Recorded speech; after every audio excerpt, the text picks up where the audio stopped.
નમસ્કાર, સ્વાગત છે તમારું અમારી ચેનલ નેવિકા સ્ટોરીમાં। ઓમ શ્રી ગણેશાય નમઃ।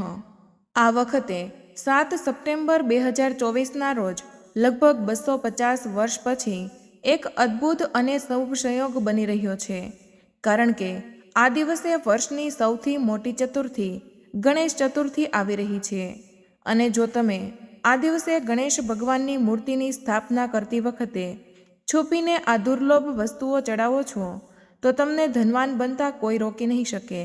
મિત્રો, જેમ કે તમે બધા જાણો છો કે ગણેશ ચતુર્થીનો દિવસ ગણેશ ભગવાનને સમર્પિત હોય છે। આ દિવસે ગણેશ ભગવાનની પૂજા વંદના કરવાથી તમારા જીવનમાં કોઈ પણ અવરોધ હોય, પછી તે લગ્નમાં હોય, તમારી સંસ્થામાં હોય, ધનની અછત હોય, કર્જથી દબાયેલા હોય, વ્યાપારમાં સફળતા ન મળતી હોય, નોકરીમાં સફળતા ન મળતી હોય, શિક્ષણમાં સફળતા ન મળતી હોય, કોઈ પણ પ્રકારની તમારી જે સમસ્યાઓ છે તે બધી જ સમસ્યાઓને ભગવાન ગણેશજી દૂર કરી દે છે। મિત્રો, ગણેશ ભગવાન શિવજીના પ્રિય પુત્ર છે, એટલે ગણેશ ચતુર્થીના દિવસે ગણેશજીને આ એક વસ્તુ ચડાવવાથી ગણેશ ભગવાન બહુ જ જલ્દી પ્રસન્ન થઈ જાય છે, તમારી બધી જ મનોકામનાઓ પૂર્ણ કરી દે છે। તો જાણીએ કે કયો છે તે ઉપાય અને કઈ પૂજા વિધિ છે જેનાથી ગણેશ ભગવાન ખુશ થઈને ગણેશ ચતુર્થી પર તમારી બધી જ મનોકામનાઓ પૂર્ણ કરી દેશે। અને મિત્રો, જો તમને પણ તમારા જીવનમાં ગણેશ ભગવાનની કૃપા મેળવવા માંગો છો તો આ વિડીયોને લાઈક કરીને કમેન્ટમાં ઓમ શ્રી ગણેશાય નમઃ લખવાનું ભૂલશો નહીં। મિત્રો, હિન્દુ ધર્મમાં ભગવાન ગણેશની ઉપાસનાનું વિશેષ મહત્વ છે। વિઘ્નહર્તા ભગવાન ગણેશ પ્રથમ પૂજનીય દેવતા છે। માન્યતા છે કે ભગવાન ગણેશની ઉપાસના કરવાથી સુખ, સમૃદ્ધિ અને બુદ્ધિ પ્રાપ્ત થાય છે। દર વર્ષે ભાદ્રપદ માસના શુક્લ પક્ષની ચતુર્થી તિથિએ ભગવાન ગણેશનો જન્મોત્સવ ધૂમધામથી મનાવવામાં આવે છે। આ દિવસને ગણેશ ચતુર્થીના નામથી પણ ઓળખવામાં આવે છે।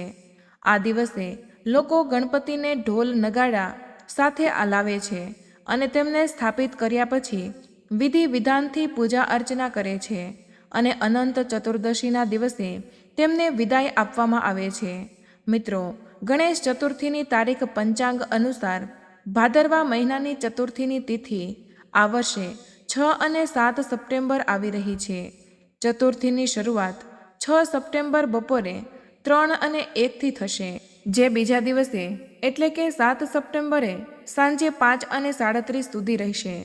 ઉદયા તિથિ અનુસાર ગણપતિ સ્થાપના 7 સપ્ટેમ્બરે કરવામાં આવશે, એટલે કે 17 સપ્ટેમ્બર સુધી ગણપતિ બાપાની પૂજા અર્ચના થશે અને પછી તેમની વિદાય થશે। ગણેશ વિસર્જન 17 સપ્ટેમ્બર 2024ના રોજ કરવામાં આવશે। ગણેશ સ્થાપના અને પૂજાનું મુહૂર્ત આ વર્ષે ગણેશજીની સ્થાપના કરવા માટે સૌથી શુભ મુહૂર્ત 7 સપ્ટેમ્બરે સવારે 11:10 થી બપોરે 1:39 સુધી રહેશે। આ વર્ષે ગણેશ સ્થાપનાનું મુહૂર્ત 2:29 સુધી ચાલશે। આ સમય દરમિયાન માન સન્માન અને હર્ષોલ્લાસ સાથે ગણપતિજીનું મૂર્તિ સ્થાપના માટે શુભ સમય હિન્દુ કેલેન્ડર મુજબ આ વર્ષે ગણેશ ચતુર્થીના દિવસે અનેક શુભ યોગો રચાઈ રહ્યા છે। ગણેશ ચતુર્થીના શુભ અવસર પર ચિત્રા નક્ષત્ર, સ્વાતિ નક્ષત્ર, બ્રહ્મયોગ, ઇન્દ્રયોગ સાથે સર્વાર્થ સિદ્ધિ યોગ રચાઈ રહ્યો છે। આ દિવસે ચિત્રા નક્ષત્ર બપોરે 12:34 સુધી રહેશે। આ પછી સ્વાતિ નક્ષત્ર રહેશે। આ દિવસે બ્રહ્મયોગની સાથે ઇન્દ્રયોગ, સર્વાર્થ સિદ્ધિ યોગ પણ રચાશે। સર્વાર્થ સિદ્ધિ યોગ 8 ઓગસ્ટના રોજ બપોરે 12:34 થી સવારે 6:15 સુધી રહેશે। મિત્રો, એવું માનવામાં આવે છે કે ભગવાન ગણેશનો જન્મ મધ્યાહન કાળ દરમિયાન થયો હતો, એટલે જ બપોરના સમયે ગણેશ પૂજા માટે વધારે શુભ માનવામાં આવે છે। હિન્દુ દિવસના વિભાજન અનુસાર મધ્યાહન કાળ અંગ્રેજી સમય અનુસાર બપોરનો સમય હોય છે। મધ્યાહન મુહૂર્તમાં ભક્તો પૂરા વિધિ વિધાનથી ગણેશ પૂજા કરે છે, જેને ષોડશોપચાર ગણપતિ પૂજા પણ કહેવામાં આવે છે। આવો હવે જાણીએ ગણપતિ મુહૂર્ત સ્થાપના વિધિ। નંબર 1, સૌથી પહેલાં ચોકી પર ગંગાજળ છાંટીને તેને શુદ્ધ કરી લો। નંબર 2, પછી ચોકી લાલ રંગનું કપડું પાથરો અને તેના પર અક્ષત અખંડ ચોખા મૂકો. નંબર 3, ભગવાન શ્રી ગણેશની મૂર્તિ ચોકી પર સ્થાપિત કરો. નંબર 4, હવે ભગવાન શ્રી ગણેશને સ્નાન કરાવો અને ગંગાજળ છાંટો. નંબર 5, પછી મૂર્તિ બંને બાજુ રિદ્ધિ સિદ્ધિના રૂપમાં એક એક સોપારી મૂકો. નંબર 6, ભગવાન ગણેશની મૂર્તિની જમણી બાજુ જળથી ભરેલો કળશ મૂકો. નંબર 7, પછી હાથમાં અક્ષત અને ફૂલ લઈને ગણપતિ બાપાનું ધ્યાન કરો. નંબર 8, ગણેશજીના મંત્ર ઓમ ગંગ ગણપતિએ નમઃનો જાપ કરો. મિત્રો, આ દિવસે શુભ યોગ વિધિ વિધાન સાથે ભગવાન ગણેશની પૂજા અર્ચના અને વ્રત કરવાથી ઐશ્વર્ય, બુદ્ધિ, સુખ, શાંતિ પ્રાપ્ત થાય છે. સાથે જ આ તિથિ પર ભગવાન ગણેશને 21 દુર્વા ચડાવવાની પરંપરા છે. એટલે જ ગણેશ ચતુર્થીને દુર્વા ગણપતિના નામથી પણ ઓળખવામાં આવે છે. જો તમે રોજ ભગવાન ગણેશને દુર્વા અર્પણ નથી કરી શકતા તો આ તિથિએ દુર્વા અવશ્ય અર્પણ કરવી જોઈએ. માન્યતા છે કે ગણેશ ચતુર્થી પર કરેલી પૂજાપાઠ અને દાનનું ફળ 10 ગણું વધારે મળે છે અને ભગવાન ગણેશ બધા વિઘ્નોનો દૂર કરી દે છે. મિત્રો, હિન્દુ ધર્મમાં ભગવાન ગણેશજી પ્રથમ પૂજ્ય દેવતા માનવામાં આવે છે. કોઈ પણ ધાર્મિક કાર્ય, પૂજા કે અનુષ્ઠાનમાં આપણે સૌપ્રથમ ભગવાન ગણેશજીની પૂજા કરીએ છીએ.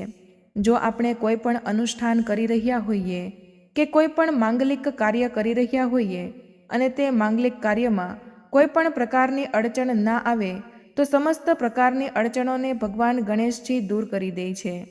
ભગવાન ગણેશજી સમસ્ત પ્રકારના સંકટોથી મુક્તિ અપાવે છે, કારણ કે ભગવાન ગણેશજીને વિઘ્નહર્તા કહેવામાં આવ્યા છે, સંકટ મોચન કહેવામાં આવ્યા છે. કોઈ પણ આપના મનમાં ઈચ્છા હોય, કોઈ પણ આપની કામના હોય, જો આપ ભગવાન ગણેશજીની પૂજા કરો છો, તેમની પ્રાર્થના કરો છો, તો તેઓ આપની કામના બહુ જ જલ્દી પૂર્ણ કરી દે છે. ચાહે તમારા લગ્નમાં કોઈ અડચણ હોય કે પછી તમારી સંતાન પ્રાપ્તિમાં કોઈ અડચણ હોય, તમને ધનનો અભાવ હોય અને કરજમાં ડૂબેલા હોય, વ્યાપારમાં તમને સફળતા ન મળી રહી હોય કે પછી નોકરીમાં તમને સફળતા ન મળી રહી હોય, શિક્ષણમાં આપને સફળતા ન મળી રહી હોય, કોઈ પણ પ્રકારની તમારી જે પરેશાની છે તે બધી જ પરેશાનીઓને ભગવાન ગણેશજી દૂર કરી દે છે.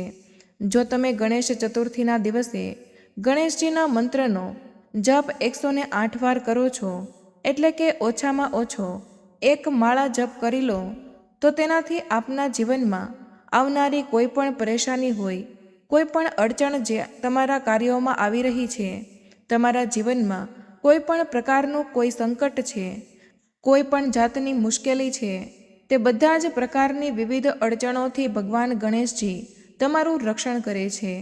કોઈ પણ પ્રકારની તમારી મનોકામના છે, કોઈ પણ તમારી મનમાં ઈચ્છા છે, જો તમે ગણેશ ચતુર્થીના દિવસે ભગવાન ગણેશજીની પૂજા આરાધના કરો, ગણેશ ગાયત્રી મંત્રની 1 માળા જપ કરી લો, ત્યારબાદ તમારા મનની ઈચ્છા ભગવાનને કહો, તો શીઘ્ર જ ભગવાન ગણેશની કૃપાથી તમારા મનની ઈચ્છા પૂર્ણ થઈ જાય છે. જ્યારે આપણા ઘરમાં રોજે પૂજા કરીએ છીએ ત્યારે પણ તમારે આ વાતનું ધ્યાન રાખવું જોઈએ કે સૌથી પહેલાં ગણપતિજીની પૂજા કરવી જોઈએ. જેમ કે સ્નાન પછી આપ સૂર્યદેવને જળ અર્પણ કરો, ત્યારબાદ તમારે નિત્ય પૂજા માટે આપણા મંદિરમાં જાઓ અને ત્યાર પછી સૌપ્રથમ ભગવાન ગણપતિની પૂજા કરો, તેમના મંત્રનો જાપ કરો, તેમની આરાધના કરો, ત્યારબાદ બાકીના બધા દેવતાઓની પૂજા કરો. સૌપ્રથમ ભગવાન ગણેશજીને પંચદેવમાં સ્મરણ કરવામાં આવે છે. પ્રાતઃકાળે ઉઠીને જો આપ સૌપ્રથમ તમારી પથારી પર જ બેઠા બેઠા ગણપતિજીનું સ્મરણ કરો છો, જેમ કે આપ ઊંઘમાંથી ઉઠો અને સૌપ્રથમ તમારા હાથના દર્શન કરો, ત્યારબાદ ભગવાન ગણેશજીનું સ્મરણ કરો, તો તેનાથી આપના જીવનમાં કોઈ પણ પ્રકારની અડચણ આવી રહી છે તે દૂર થઈ જાય છે. ભગવાન ગણેશજીના સ્મરણ મંત્રથી જ સમસ્ત પ્રકારની અડચણો દૂર થાય છે.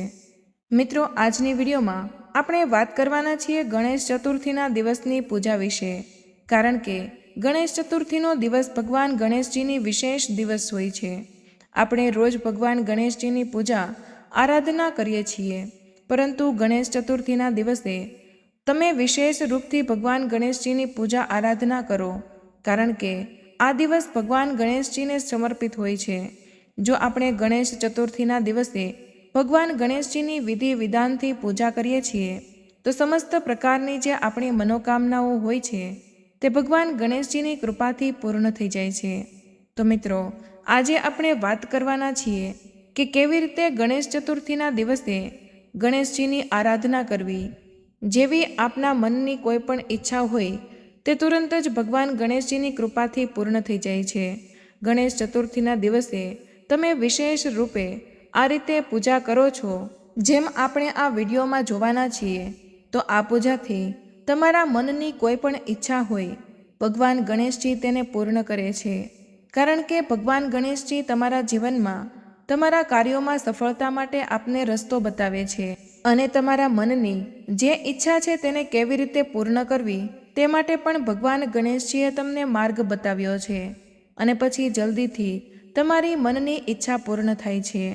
જો તમે કોઈ પણ પ્રકારના સંકટમાંથી પસાર થઈ રહ્યા હો તો તમે આ રીતે તમારી ગણેશ ચતુર્થીના દિવસે ભગવાન ગણેશની પૂજા વિધિ વિધાનથી કરવી જોઈએ અને આ ઉપાય કરવો જોઈએ. શું કરવું જોઈએ તે માટે વિડીયોને અંત સુધી જરૂર જુઓ. જેમ કે તમારી કોઈ પણ પ્રકારની મનોકામના હોય, તમે સવારે વહેલા ઉઠો અને તમારા મનમાં ભગવાન ગણેશજીનું સ્મરણ કરો અને તમારા મનની જે ઈચ્છા છે તે ગણપતિજીને પ્રાર્થના કરતા કહો કે તમે જે પ્રકારની પરેશાનીથી પરેશાન છો, જેમ કે માનો કે તમને ધનની કામના છે, તમે કર્જમાં ડૂબેલા છો, તમને સંતાન પ્રાપ્તિની કામના છે, અથવા તમારા લગ્નમાં અડચણો આવી રહી છે, તમારી કોઈ પણ કામના હોઈ શકે છે. તમે કોઈ પણ કામના માટે ભગવાન ગણેશજીની આરાધના કરો. જ્યારે તમે સૂઈને ઉઠો છો તે સમયે સૌપ્રથમ ભગવાન ગણેશજીનું સ્મરણ કરતા તમારી કામના ભગવાનને કહો અને તેમની પાસે પ્રાર્થના કરો કે ભગવાન, આજથી હું તમારી વિશેષ પૂજા શરૂ કરવા જઈ રહી છું, તો મારી જે પણ પરેશાની છે તેને દૂર કરો. ત્યારબાદ તમે સ્નાન વગેરે કરી લો અને સ્નાન કર્યા પછી તમારે સાફ અને સ્વચ્છ વસ્ત્રો પહેરવાના છે અને ભગવાન ગણેશની પૂજા કરવાની છે. ભગવાન ગણેશની પૂજા માટે તમે ઈચ્છો, જો તમારી આસપાસ કોઈ ગણેશ મંદિર છે તો ત્યાં જઈને પણ ભગવાન ગણેશની વિધિ વિધાનથી પૂજા કરી શકો છો. નહીંતર તમે તમારા જ ઘરમાં ભગવાન ગણેશજીની જે મૂર્તિ છે અથવા જો તમારા ઘરમાં કોઈ વિગ્રહ સ્થાપિત છે, કારણ કે વિગ્રહની પૂજાનું વિશેષ મહત્ત્વ હોય છે. ભગવાન ગણેશનો વિગ્રહ જો તમારા ઘરમાં છે તો તે વધુ મહત્ત્વપૂર્ણ હોય છે. તમે તેનો અભિષેક કરીને વિધિ વિધાનથી પૂજન કરો. પરંતુ જો વિગ્રહ નથી તો તમે તસવીર પર પણ, એટલે કે કોઈ ભગવાન ગણેશનો ફોટો પણ હોય તો તેને પણ તમે તમારા ઘરના મંદિરમાં સ્થાપિત કરી શકો છો અને વિધિ વિધાનથી તેમની પૂજા કરી શકો છો. પૂજા કેવી રીતે કરવાની છે? જો વિગ્રહ છે તો તમે ગંગાજળથી અભિષેક કરી શકો છો, જળથી અભિષેક કરી શકો છો, અથવા તમે કાચા દૂધથી કે પંચામૃતથી અભિષેક કરી શકો છો, જેવી પણ તમારી ઉપલબ્ધતા હોય. જો પંચામૃત છે એટલે કે દૂધ, દહીં, ઘી, મધ, શક્કર આ બધી વસ્તુઓનું મેળવેલું ભગવાન ગણેશનો અભિષેક કરો. ત્યારબાદ તમારે જળ અથવા તો ગંગાજળથી અભિષેક કરવાનો છે. ભગવાન ગણેશને પીળા વસ્ત્ર અર્પણ કરો. પીળા વસ્ત્ર ધારણ કરાવો. ભગવાન ગણેશને અત્તર અર્પણ કરો. અત્તર અર્પણ કરવું ખૂબ જ શ્રેષ્ઠ હોય છે. પૂજામાં જેટલી પણ સામગ્રી તમે અર્પણ કરી રહ્યા છો, આ બધી જ સામગ્રીઓ તમારી કામનાઓને પૂર્ણ કરે છે. એટલા માટે વ્યવસ્થા રાખો કે ભગવાન ગણેશની પૂજા કરી રહ્યા છો કે કોઈ પણ દેવી દેવતાઓની પૂજા કરી રહ્યા છો તો સામગ્રી તમે ઉપલબ્ધ કરાવો. અત્તર અર્પણ કર્યા પછી તમારે આ પીળું જાહ્નવી ભગવાન ગણેશને અર્પણ કરવાનું છે. શુદ્ધ ઘીનો દીવો પ્રજ્વલિત કરો. ત્યાં સુગંધિત ધૂપ જલાવો. આકડાનું ફૂલ પણ ભગવાનને ખૂબ જ પ્રિય છે, તો જો તમે આકડાનું ફૂલ અર્પણ કરો છો તો તેનાથી પણ તમારા મનની ઈચ્છાઓ પૂર્ણ થાય છે. પૂજાના સમયે તમારે ભગવાન ગણેશની પૂજામાં પીળા પુષ્પોની માળા અર્પણ કરવાની છે અને દુર્વા અર્પણ કરવાની છે. દુર્વા તમારી ઉપલબ્ધતા અનુસાર અર્પણ કરો.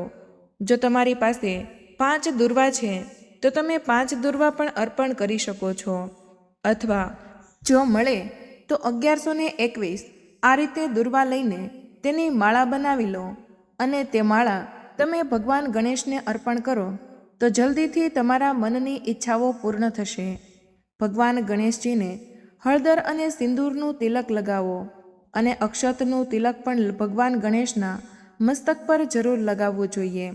અક્ષતનું તિલક જ્યારે આપણે ભગવાન ગણેશના મસ્તક ઉપર લગાવીએ છીએ, અક્ષત એટલે જે ચોખ્ખા હોય છે તેના ટુકડા નહીં થવા જોઈએ, સાબુત ચોખા હોવા જોઈએ. તો તે ચોખા થોડા ભીના કરી લો અને ભગવાન ગણેશજીના લલાટ ઉપર લગાવો. આનાથી શું થાય છે? અક્ષત લગાવવાથી તમારા જીવનમાં કોઈ પણ પ્રકારનું સંકટ હોય તો તે દૂર થાય છે અને સુખ સમૃદ્ધિની પ્રાપ્તિ થાય છે. તો જ્યારે તમે પૂજા કરો ત્યારે ભગવાન ગણેશના મસ્તક પર અક્ષત જરૂર લગાવો. આ દિવસે પીળા રંગના મોદક ભગવાનને અર્પણ કરો. જ્યારે આપણે તેમને તેમની પસંદની કોઈ પણ વસ્તુ અર્પણ કરીએ છીએ ત્યારે ભગવાન ગણેશ ખૂબ જ પ્રસન્ન થાય છે. ગણેશ ચતુર્થીના દિવસે ભગવાન ગણેશને જો તમે સાબુત મૂંગ અર્પણ કરો, જ્યારે પૂજા કરી રહ્યા છો વિશેષ રૂપે તો સાબુત મૂંગ લાવો. મૂંગ દાળ નહીં, સાબુત મૂંગ હોવી જોઈએ. ટુકડા ન હોય તો થોડી સાબુત મૂંગ તમે ભગવાન ગણેશના ચરણોમાં અર્પણ કરો અને તમારે એક વિશેષ પ્રસાદ બનાવવાનો છે. પ્રસાદમાં તમારે શું બનાવવાનું છે તે જાણો. ધાણાનો ચૂરમો. ધાણા સમૃદ્ધિનું કારક હોય છે. ધાણાનો અર્થ એક રીતે ધન જ થાય છે. જેમ કે આપણે ધનતેરસ પર પણ ધાણાની પૂજા કરીએ છીએ, ધાણાની ખરીદી કરીએ છીએ. તો થોડું ધાણા તમારે લેવાના છે, તેને થોડું શેકી લો અને ઘી અને ખાંડ મેળવીને તેનો ચૂરમો બનાવો અને તે ભોગ સ્વરૂપે ભગવાન ગણેશને અર્પણ કરો. આ ભોગથી ભગવાન ગણેશ ખૂબ જ પ્રસન્ન થાય છે. આ ભોગ ભગવાનને ખૂબ જ પ્રિય છે.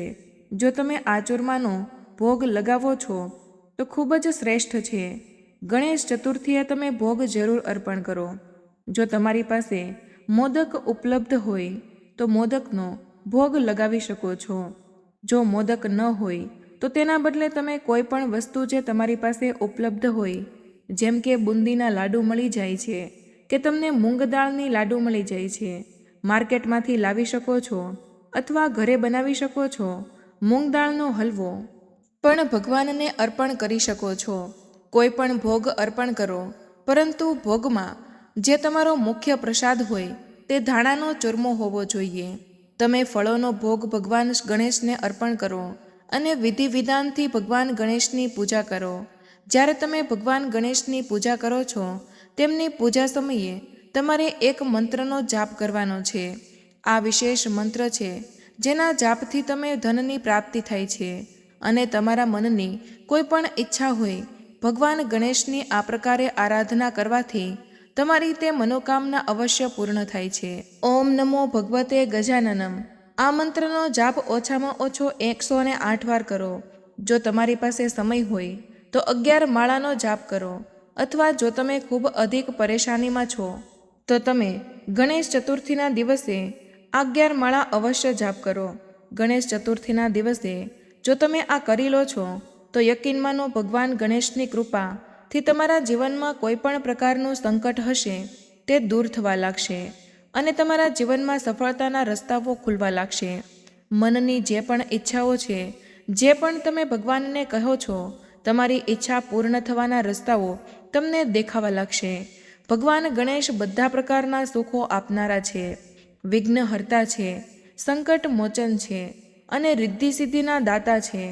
એકમાત્ર ભગવાન ગણેશની આરાધનાથી જ આપણને સમસ્ત પ્રકારની સિદ્ધિઓની પ્રાપ્તિ થઈ જાય છે, સમસ્ત પ્રકારની કામનાઓ પૂર્ણ થઈ જાય છે. ગણેશ ચતુર્થીના દિવસે ભગવાન ગણેશને પ્રસન્ન કરવા માટે તમે ગણેશ અથર્વ શીર્ષનો પણ પાઠ કરી શકો છો અને તમે ચાહો તો ભગવાન ગણેશના મંત્રનો જાપ કરી શકો છો. સંકટ નાશન ગણેશ સ્તોત્રનો પાઠ કરી શકો છો. અથવા જો તમને સંતાન પ્રાપ્તિની કામના છે તો તમારે સંતાન પ્રાપ્તિનો જે મંત્ર હોય, જે સ્તોત્ર હોય છે, સંતાન ગણપતિ સ્તોત્ર, તે પણ તમે વાંચી શકો છો. તેનાથી સંતાનની પ્રાપ્તિ થાય છે. ઉત્તમ સંતાનની પ્રાપ્તિ થાય છે. તો તમે વિશેષ કોઈ પણ કામના માટે અલગથી મંત્ર જાપ કરી શકો છો, પરંતુ આ મંત્રનો જાપ તમારે ગણેશ ચતુર્થીના દિવસે 108 વાર જરૂર કરવાનો છે. અને તમે મંત્ર માત્ર ગણેશ ચતુર્થીના દિવસ પર જ કરીને જુઓ. આ વિધિથી ગણેશ ચતુર્થીના દિવસે ભગવાન ગણેશની પૂજા કરો તો તમારા મનની કોઈ પણ ઈચ્છા નથી જે ભગવાન ગણેશજી પૂર્ણ ન કરે. ભગવાન ગણેશજી પર તમારી શ્રદ્ધા અને અતૂટ વિશ્વાસ હોવો જોઈએ કે ભગવાન ગણેશ પાસે આપણે આપણી પ્રાર્થના કરી રહ્યા છીએ અને આપણી પ્રાર્થના અવશ્ય સફળ થશે. મિત્રો, ચાલો હવે આપણે ગણેશ ચતુર્થીની વ્રત કથા વિશે સાંભળીએ, જેને સાચા દિલ અને શુદ્ધ મનથી સાંભળવાથી તમામ મનોકામના પૂર્ણ થાય છે. એકવાર દેવતાઓ અનેક મુસીબતોમાં ફસાયા હતા. ત્યારે તેઓ મદદ માંગવા ભગવાન શિવ પાસે આવ્યા. તે સમયે શિવ સાથે કાર્તિકેય અને ગણેશજી પણ બેઠા હતા. દેવતાઓની વાત સાંભળીને શિવજીએ કાર્તિકેય અને ગણેશજીને પૂછ્યું કે તમારામાંથી કોણ દેવતાઓનું કષ્ટ નિવારણ કરી શકે છે. ત્યારે કાર્તિકેય અને ગણપતિજી બંનેએ પોતાને આ કાર્ય માટે સક્ષમ બતાવ્યા. આ પર ભગવાન શિવે બંનેની પરીક્ષા લેતા કહ્યું કે તમારામાંથી જે સૌથી પહેલાં પૃથ્વીની પરિક્રમા કરીને આવશે તે જ દેવતાઓની મદદ કરવા જશે. ભગવાન શિવના મુખેથી આ વચન સાંભળતા જ કાર્તિકેય પોતાના વાહન મોર પર બેસીને પૃથ્વીની પરિક્રમા કરવા નીકળી ગયા. પરંતુ ગણેશજી વિચારમાં પડી ગયા કે તેઓ ઉંદર પર ચડીને આખી પૃથ્વીની પરિક્રમા કરશે તો આ કાર્યમાં તેમને ખૂબ જ સમય લાગી જશે. ત્યારે તેમને એક ઉપાય સૂઝ્યો. તે તરત જ પોતાના સ્થાનેથી ઉઠ્યા અને પોતાના માતા પિતાની 7 વાર પરિક્રમા કરીને પાછા બેસી ગયા. પરિક્રમા કરીને પાછા ફરતા કાર્તિકેય પોતાને વિજેતા બતાવવા લાગ્યા. ત્યારે શિવજીએ શ્રી ગણેશને પૃથ્વીની પરિક્રમા ના કરવાનું કારણ પૂછ્યું. ત્યારે ગણેશે કહ્યું, માતા પિતાના ચરણોમાં જ સમસ્ત લોક છે. આ સાંભળીને ભગવાન શિવે ગણેશજીને દેવતાઓના સંકટ દૂર કરવાની આજ્ઞા આપી દીધી.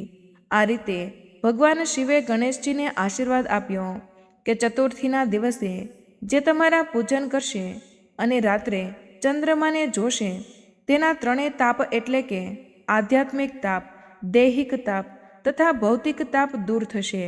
આ વ્રત કરવાથી વ્રતધારીના બધા જ પ્રકારના દુઃખ દૂર થશે અને તેને જીવનના ભૌતિક સુખો પ્રાપ્ત થશે. ચારે તરફથી મનુષ્યની સુખ સમૃદ્ધિ વધશે. પુત્ર પૌત્ર અને ધનની કમી નહીં રહે. તમે તો ઉંદર પર બેસીને ધીરે ધીરે ચાલશો તો જાનથી પણ ઘણા પાછળ રહી જશો. આ સૂચન પણ બધાને પસંદ આવ્યું તો વિષ્ણુ ભગવાને પણ પોતાની સંમતિ આપી દીધી. થયું એવું કે એટલામાં ગણેશજી ત્યાં આવી પહોંચ્યા અને તેમને સમજાવીને ઘરની રખેવાળી કરવા બેસાડી દીધા. જાન જલ્દીથી નીકળી ગઈ ત્યારે નારદજીએ જોયું કે ગણેશજી તો દરવાજા પર બેઠેલા છે. તો તેઓ ગણેશજી પાસે ગયા અને રોકવાનું કારણ પૂછ્યું. ગણેશજી કહેવા લાગ્યા કે વિષ્ણુ ભગવાનને મારું ઘણું અપમાન કર્યું છે. નારદજીએ કહ્યું કે તમે તમારી મૂષકને આગળ મોકલો તો તે રસ્તો શોધી આપશે જેથી તેઓ સરળતાથી જઈ શકશે. પછી તમને સન્માનપૂર્વક બોલાવવા પડશે. હવે તો ગણેશજીએ પોતાના મૂષકને જલ્દીથી આગળ મોકલી દીધું અને તેને જમીન ખોદી નાખી.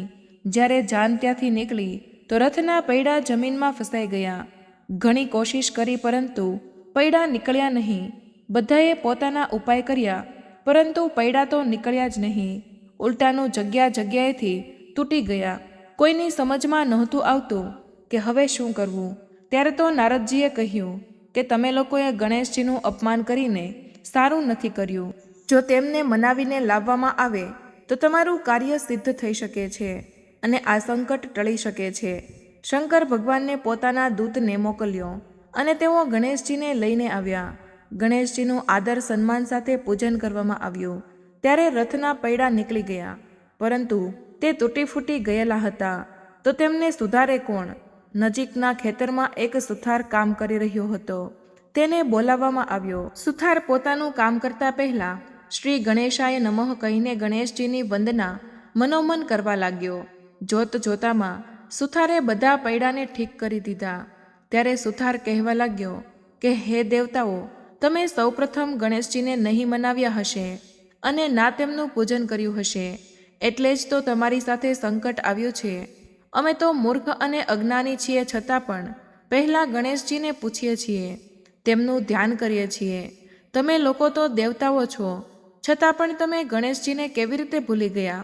હવે તમે લોકો ભગવાન શ્રી ગણેશજીની જય બોલીને જાઓ તો તમારા બધા કામ થઈ જશે અને કોઈ સંકટ પણ નહીં આવે. આવું કહેતા કહેતા જાન ત્યાંથી નીકળી અને વિષ્ણુ ભગવાનનો લક્ષ્મીજી સાથે વિવાહ સંપન્ન કરીને બધા કુશળતાપૂર્વક ઘરે પાછા આવ્યા.